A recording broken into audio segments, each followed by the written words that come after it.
नमस्कार, मैं राकेश। देख रहे हैं महत्वपूर्ण मुद्दा।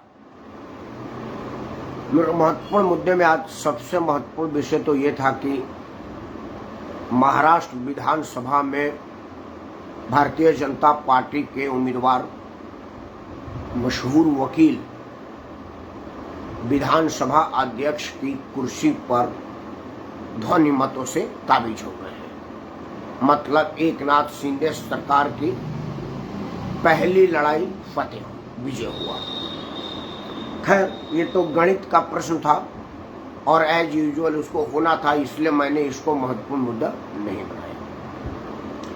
दूसरा महत्वपूर्ण मुद्दा था कि उत्तर भारत में करीब करीब सर्वमान्य राजनीतिक नेतृत्व प्राप्त कर चुके भारतीय जनता पार्टी ने दक्षिण भारत में अपना वर्चस्व बढ़ाने, राजनीति चमकाने और अपना पहचान बनाने की जद्दोजहद के बीच आज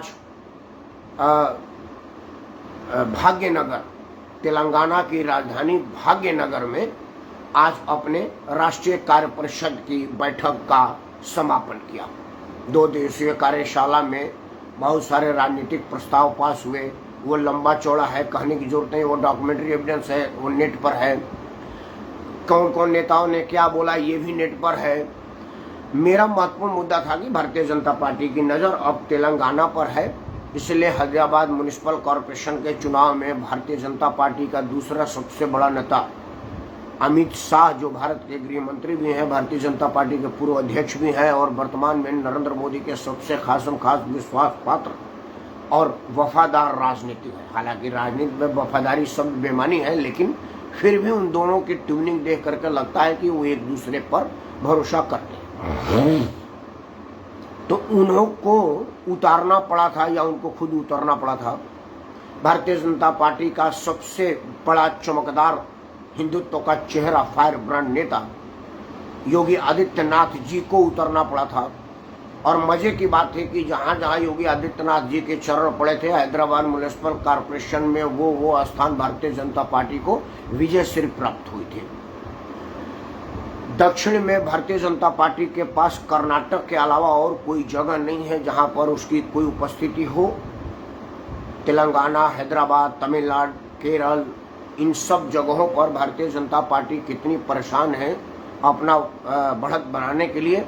इससे यही साबित होता है कि 4 लोकसभा जिताने के बाद भी तेलंगाना से जी कृष्ण रेड्डी को गृह मंत्रालय जैसा महत्वपूर्ण मंत्रालय में मंत्री पद से सुशोभित किया, अलंकृत किया और दक्षिण भारत के लोगों को बताया कि अगर आप हमको जनता का आशीर्वाद दिलवाएंगे, अगर आप हमको चुन करके भेजेंगे तो हम आपका सम्मान उतना ही करेंगे जितना उत्तर भारत के लोगों को करते हैं।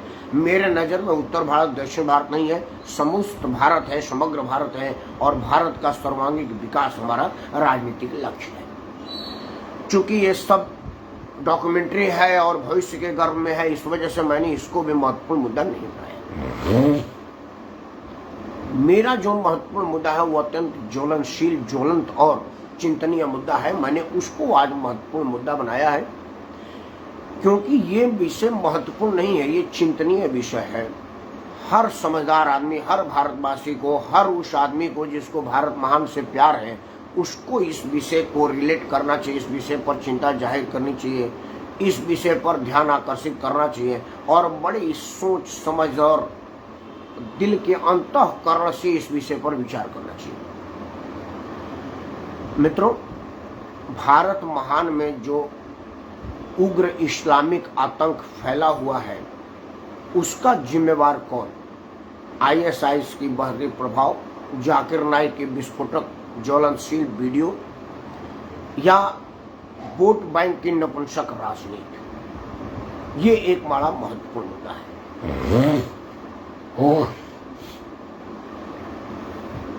वोट बैंक की नपुंसक राजनीति कहने पर मैं इसलिए मजबूर हुआ हूं, बिना किसी राजनीतिक दल से क्षमा मांगे, बिना किसी राजनीतिक दल के फॉलोअर से क्षमा मांगे, बिना किसी राजनीतिक दल के कार्यकर्ता, नेता, पदाधिकारी से क्षमा मांगे, क्योंकि ये क्षमा वाला बात नहीं।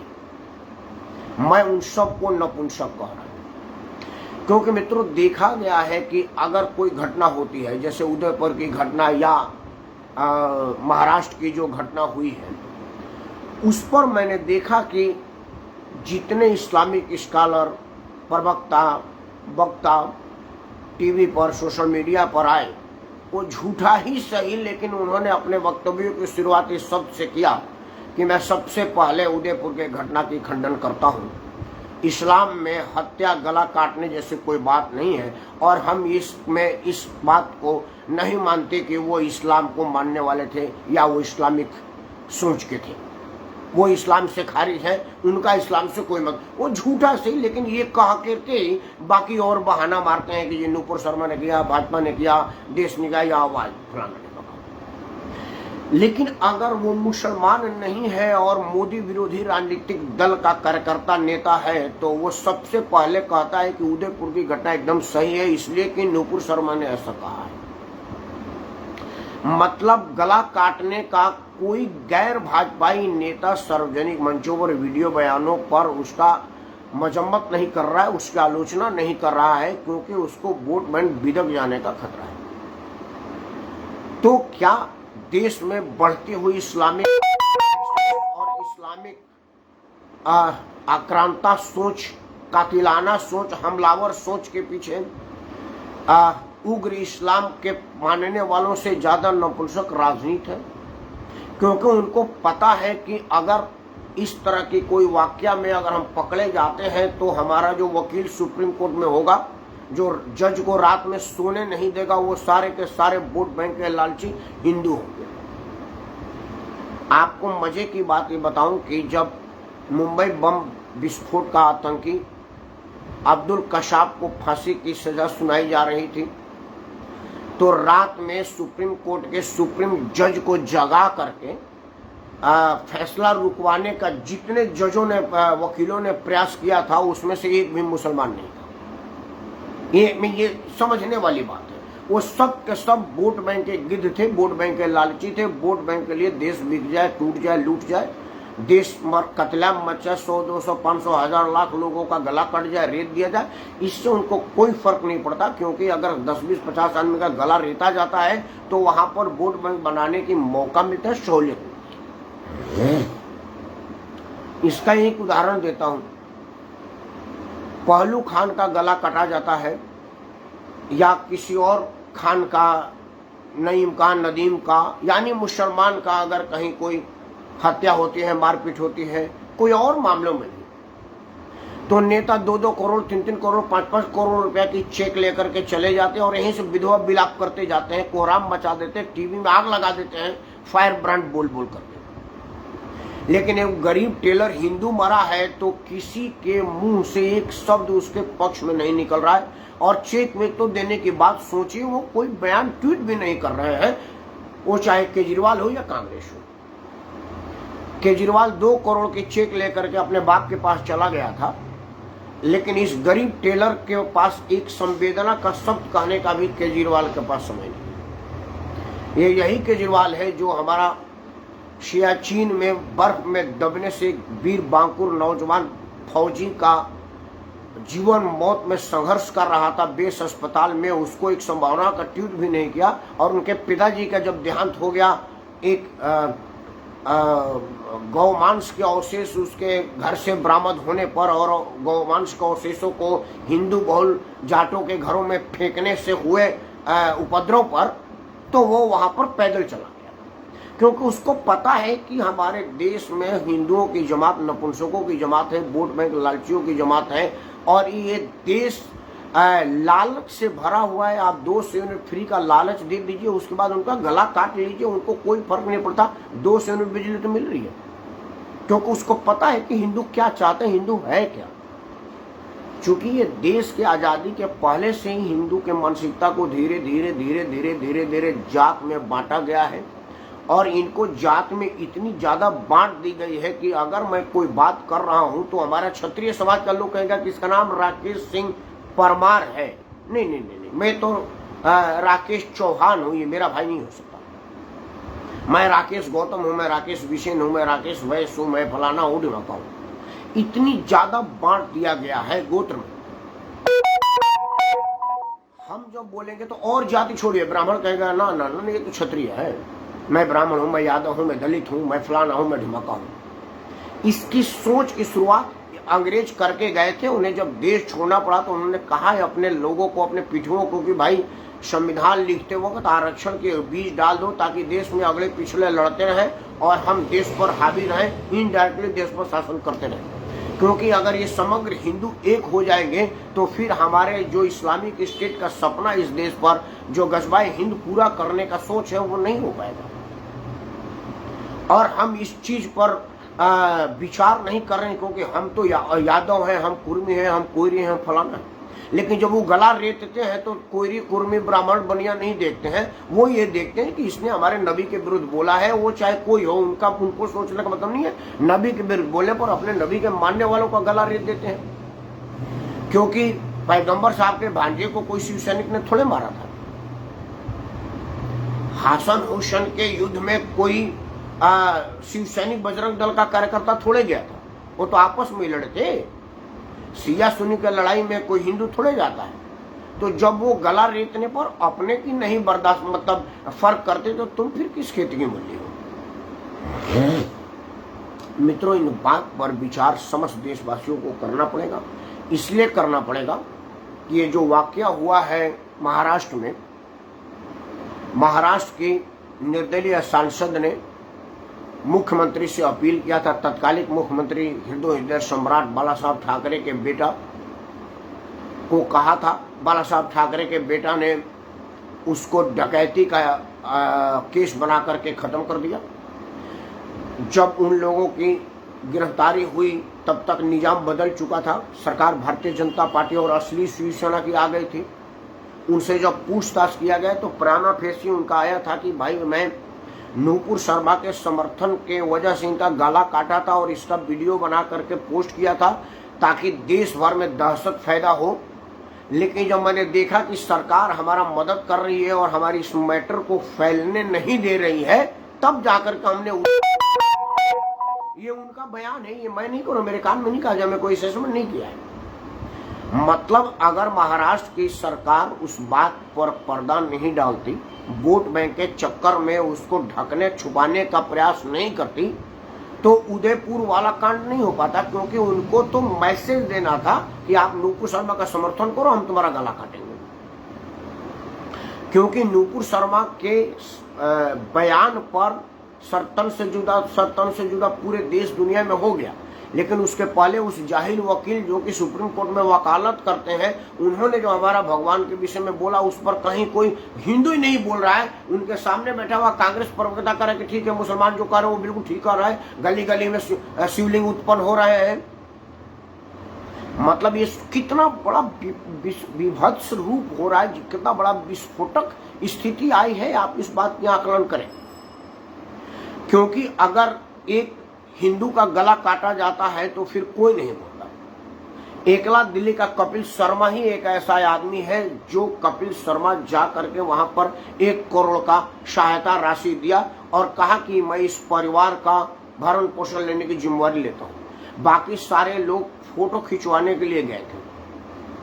अगर वो टेलर हिंदू की जगह मुसलमान होता तो अब तक कितने करोड़ चंदे में पहुंच जाते और राजनीति कितनी आगे तक बढ़ जाती, कितना रोदन हो जाता।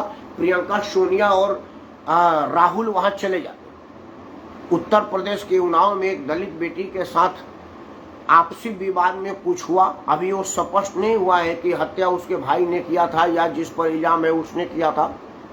प्रियंका गांधी पैदल चली गई थी, राहुल गांधी गुलाटी मारते हुए गए थे। नोएडा वाले रास्ते में आगे उन्होंने सड़क पर कुछ गुलाटियां और कलाबाजियां भी की थी।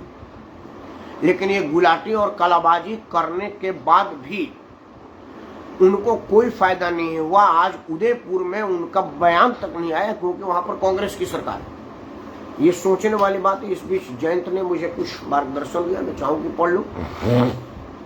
जयंत एक पढ़े लिखे समझदार रेलवे में इंजीनियर है, रेल में ऊंचे अफसर के अधिकारी हैं और पढ़ा लिखा आदमी अगर कुछ लिखता है तो पढ़े लिखे जैसा ही होता है। इसलिए मेरे लिए ज़रूरी है एक तो जयंत को मैं शुभ आशीर्वाद दूंगा।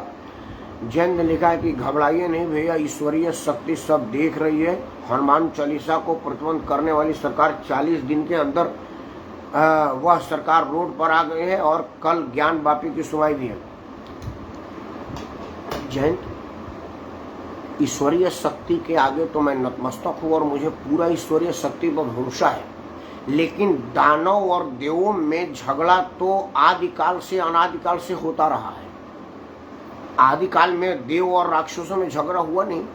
गुरु वशिष्ठ भगवान राम के चारों भाइयों को लेकर के इन दानवों से तो अपनी रक्षा के लिए गए थे। वो चाहते तो मंत्र जप के अगर पानी मार देते सारे राक्षस विलुप्त हो जाते, लेकिन उन्होंने कहा कि नहीं, ये राम लक्ष्मण तीर से इन लोगों का संहार करेंगे। तो संहार करने के लिए इंसान के रूप में ही भगवान आते हैं और भगवान को इंसान का रूप ही लेना पड़ता है।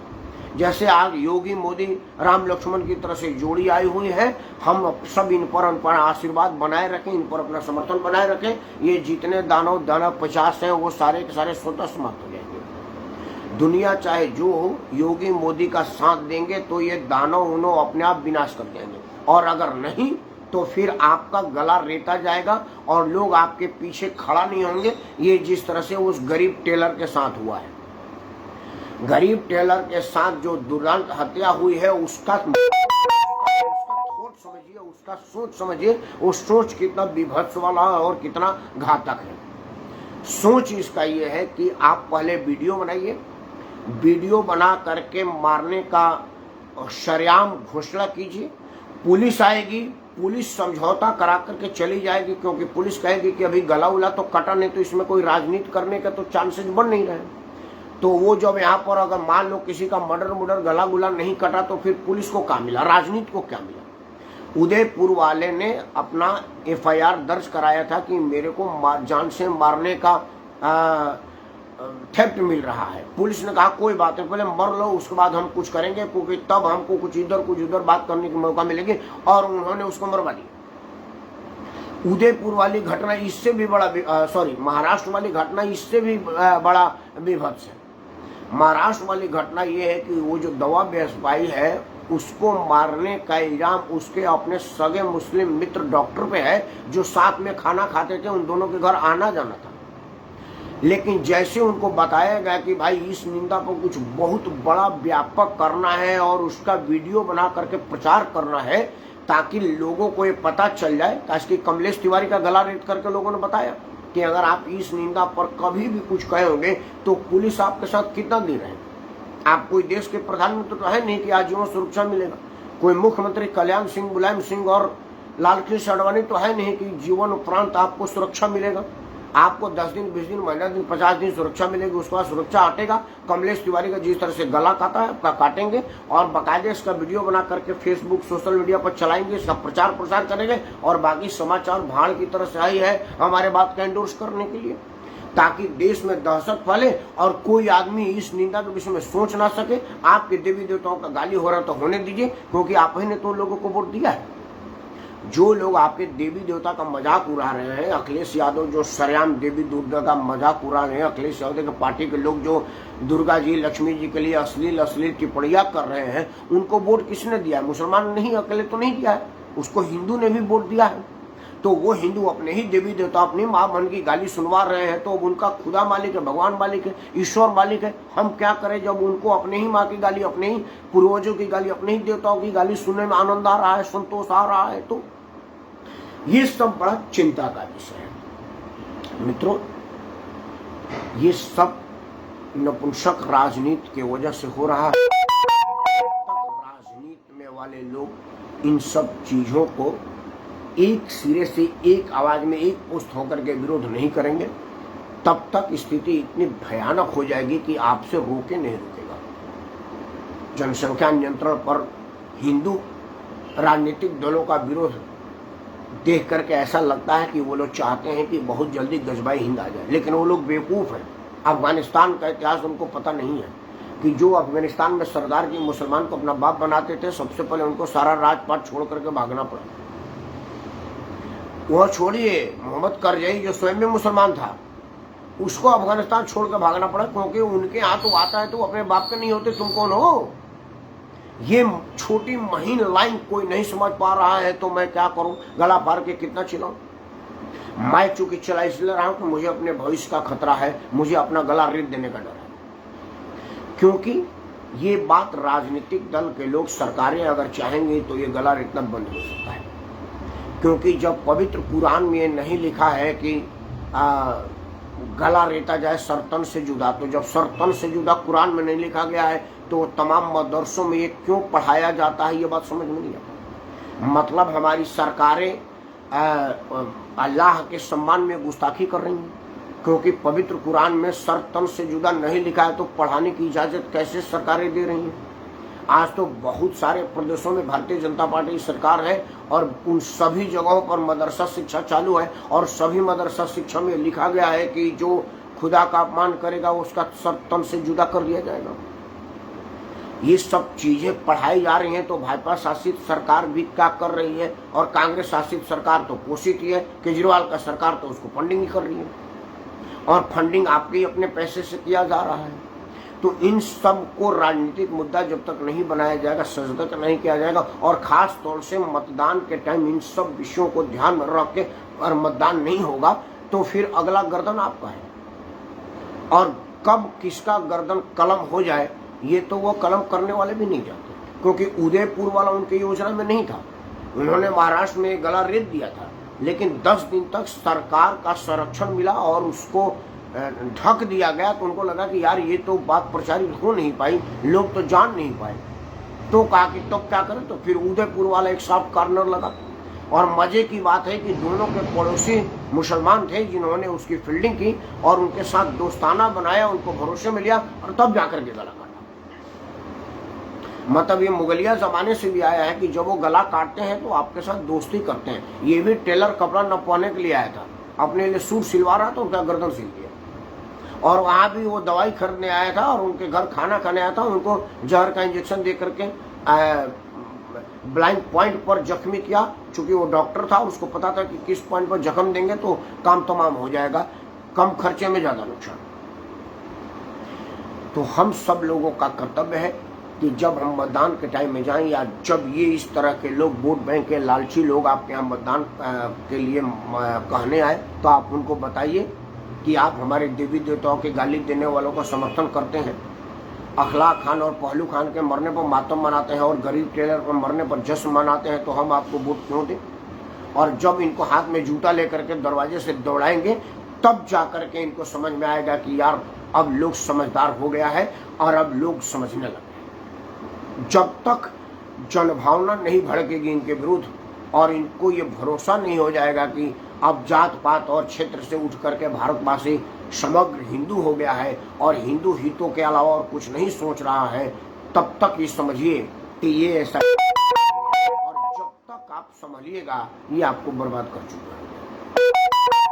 बर्बाद ना हो, हमारा देश इस्लामिक स्टेट के चंगुल में पूर्णतः ना जाए, ऐसी उम्मीदों के साथ मैं ईश्वर अल्लाह दोनों से प्रार्थना करता हूँ कि हे ईश्वर, हे अल्लाह, हमारे देश पर अपनी कृपा बनाए रखिएगा और इन कुबुद्धि वाले लोगों को उसी तरह से नाश करिएगा जिस तरह से हनुमान चालीसा के रोक लगाने पर आपने पूरी की पूरी सरकार का सत्यानाश कर दिया। जब तक इनके मनसा पर कुठारघात नहीं होगा, जब तक इनको राजनीतिक चोट नहीं दी जाएगी, तब तक ये संभलेंगे नहीं, क्योंकि नेता अंततः सब कुछ राजनीति और वोट के लिए करता है। जब उनको वोट ही नहीं मिलेगा तो वो तो अपने बाप का समर्थन नहीं करेंगे। मुसलमान तो फिर भी मुसलमान है, तो वोट का चोट जरूर दीजिए और एकता बनाए रखिए। ना हिंदू राष्ट्र खालिस्तान, अखंड रहे हिंदुस्तान। जय हिंद, भारत माता की जय।